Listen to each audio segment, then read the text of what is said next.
So as we move further into our program, we're going to have come to the podium in a minute, but I have to tell you something about her. This is Miss Renee McRae. She's a part. I had the pleasure of meeting her many years ago, but we won't talk about that because I want her to speak for herself. She is the founder of Poetic Motivations, a personal development training company. Renee delivers programs that focus on self-exploration and navigating to a place called success. Whether you are looking for a purpose, passion, a successful relationship, or financial abundance, she will leave her presentations excited and armed with the necessary tools and ability to turn your dreams into reality. When she came into our schools and our school district, she had our children write books on poetry. She pulled out of them things that sometimes even doctors can't do, experts. She was able to go in and to do that, and she does it now across the city of New York and many of the schools. So I'm going to let her talk a little bit about herself, and without further ado, oh yeah, she's going to talk about herself. We're going to give a nice warm welcome, please, to Renee McRae.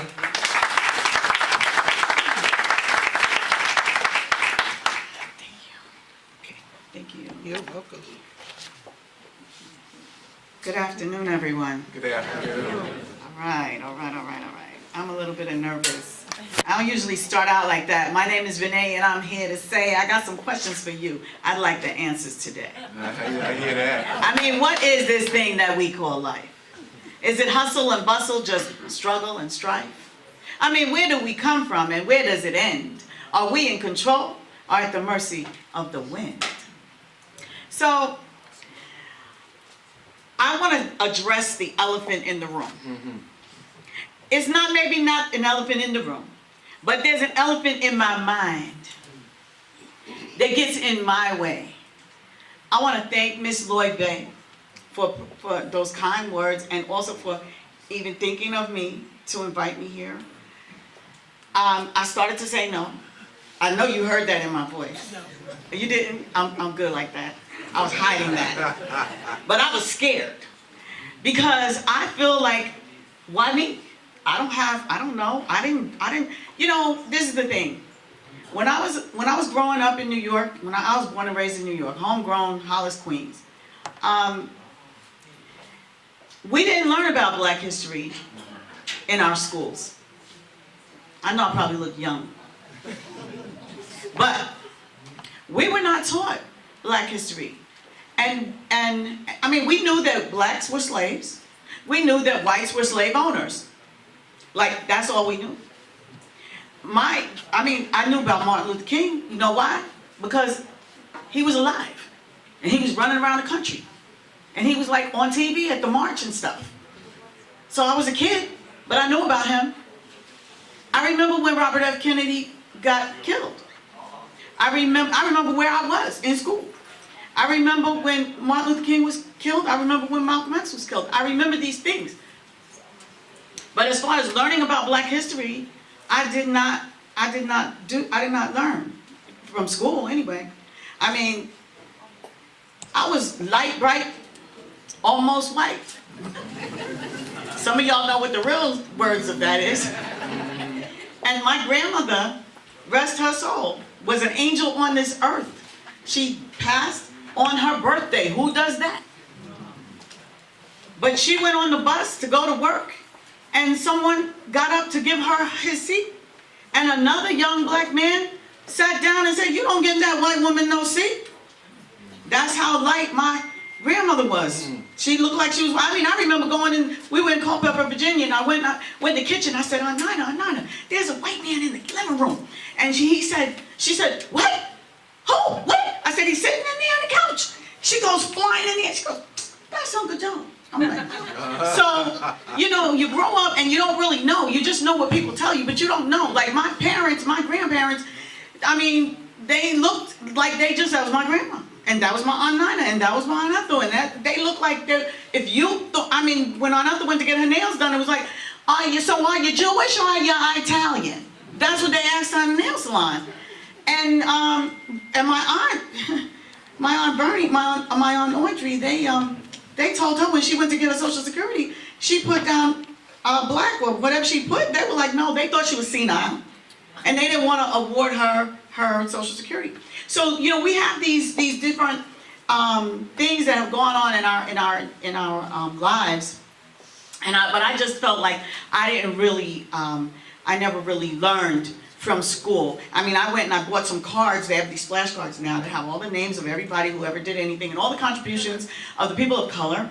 And then you look on the back and everything. But that didn't take away my insecurity. That didn't take away what I thought I didn't know. So I can only really speak to my own. See, they ask me because I rhyme time to time. But more important than that, I've got things on my mind. And as a matter of fact, I'm rhyming and I'm climbing, making my dreams come true. Who can say the same? Yo, what about you? I'm rhyming to the beat because I got something to say, and I'm not rhyming to the rhythm just to make bodies sway. I'm rhyming with a reason while the world's going round. I'm not rhyming for a season. That's not how I get down. I'm rhyming and I'm teaching, and yes, I'm getting paid. I'm like the other side of leather, but they just call it suede. Think about your life and how you get what you desire. You don't have to work a job that you don't like and retire. Dedicate yourself to something that you enjoy. Don't run around pretending just to be like your boy. I'm rhyming in your ear because you don't have a clue. Not you guys. But I'm rhyming in your ear, and yes, I'm talking to you. Think about the world and how you want it to be. Because you can live your dreams, yeah, just like me. So that's one of the things I still tell to the kids all the time when I go into the schools. So, you know, the most I can say is that I didn't know who I was. They say if you don't know where you come from, they didn't teach us that. And everything I saw was crazy. So if you don't know where you come from, you don't know where you can go or where you're going. But that's not necessarily true, because my God speaks in rhyme. And so my God helped me out when to be able to be more confident, to be able to go for what it was that I wanted. I mean, I was trying to do a lot of things. I went to school, of course I graduated. You know where I learned about when Alex Haley came out with Roots, with not the movie, with the book. When he came out with the book, I mean, I devoured that book like it was Thanksgiving dinner. I remember saying, when I have my kids, when I have a son, I'm going to name him Sitafa, because that was Kunta Kinte's best friend's name. I just thought that was the best name in the world. Of course, I wound up having 2 girls. So that never happened. But, you know, I felt like that was the beginning of maybe me learning something that was different about how we got over to this country. I mean, I had a little girl tell me the other day, she was in school, in high school. I work a lot with the suspension sites too. Now these kids are not in regular school, they're in suspended sites. They go to court, they get mandated to these different sites. And you should see the poetry that they write. Oh my God. I have one boy, I'm going off here. But this boy, he wrote, this was in the Bronx last year. I have this thing, I said, well, you know, you think you know me, can you tell me about yourself? He says, I cried, he said, you think you know me, but your mother didn't die from breast cancer. Holding on was all I knew, but letting go was the best answer. You think you know me, but you didn't watch your aunt struggling, trying not to get evicted, struggling to live off Section 8, trying not to get evicted while listening to my mom's voice through the pearly gates. You think you know me, you don't know half my story. Why they had to lock up Corey? We stay in tears. You think you know me? I'm just trying to get up out the bottom, but I can't because I'm up wondering why they shot him. You think you know me? They killing us in the streets. No, what did he say? I bet you didn't know I never had a father figure. They killing us in the streets. How come that don't make us sicker? So I'm just looking over this boy's shoulder as he's writing this. I mean, there's other stuff. I mean, we got, when I'm successful, I'll be in the NBA. ABC will be talking about the way that I play. Because when I'm on the court, nobody can hold me. Shooting J's like Allen Iverson and dunking like Kobe. Trying to prove to the world that I really am worthy. People rocking my team colors, wearing my jersey.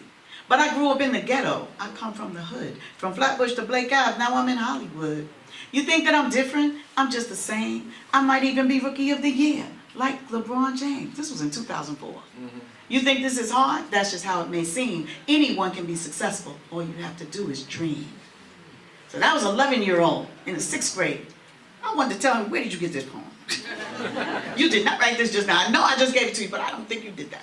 So I guess what I'm trying to say, it's like I didn't really know. So I help people learn who they are. I didn't really know who I was. I didn't really even know what I wanted to do.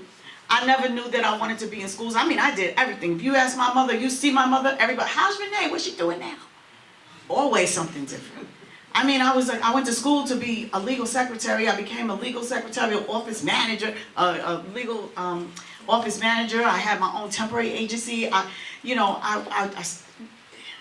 was a New York State licensed real estate salesperson. I used to drive limousines before they had Uber.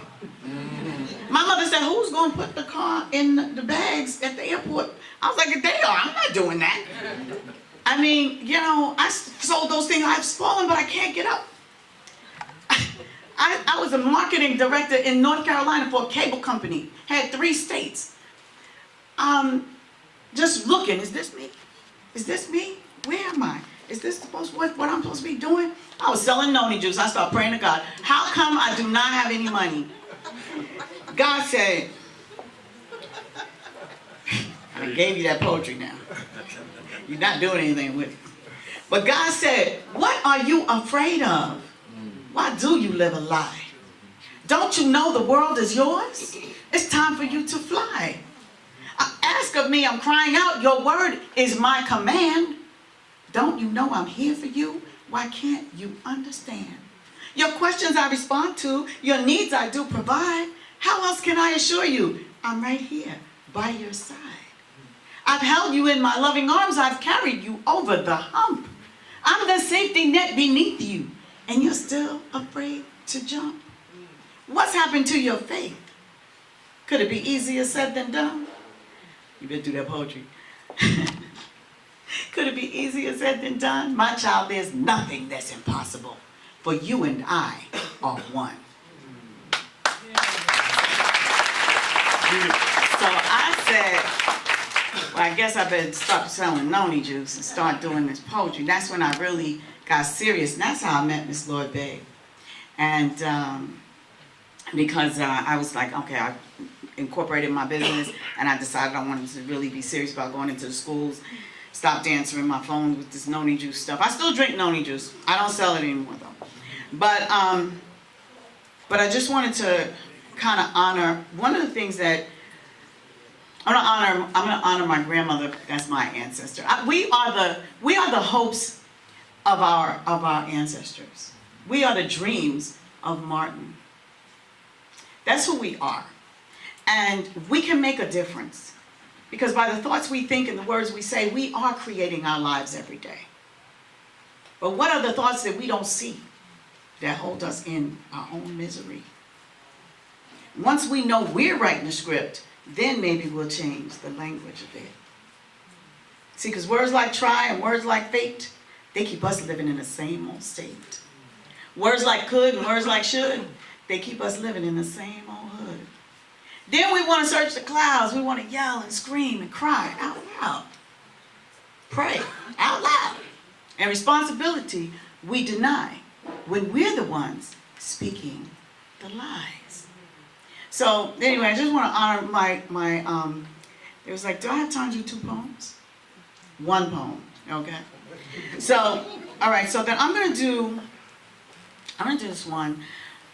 This came to me, it's called Don't Cry For Me. And I was standing in the spot where my grandmother had passed.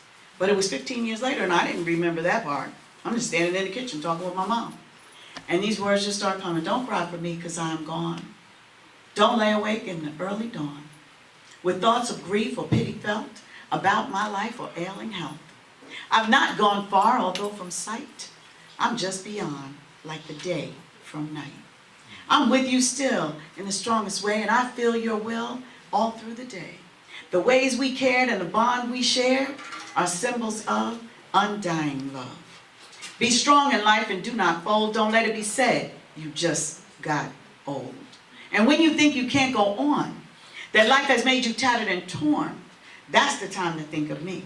That's the time I'll set you free. You'll feel me with you. You'll know that I'm fine. It'll give you the strength to keep towing the line.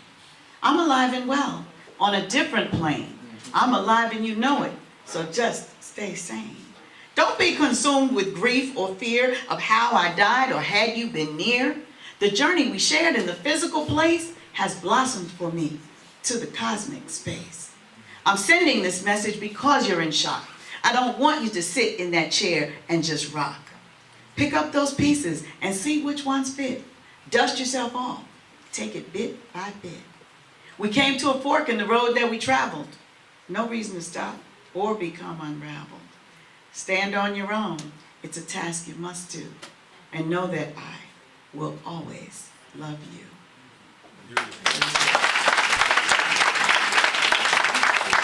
Thank you so much. Thank you, Father.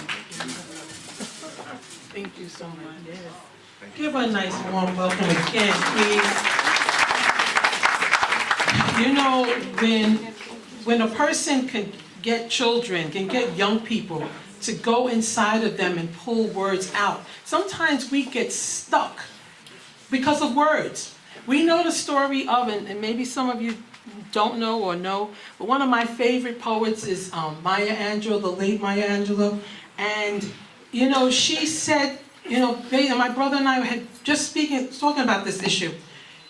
When she was assaulted as a young girl, and she went to the police and told the police who had done that to her. And days later, some time later, the gentleman ended up dead.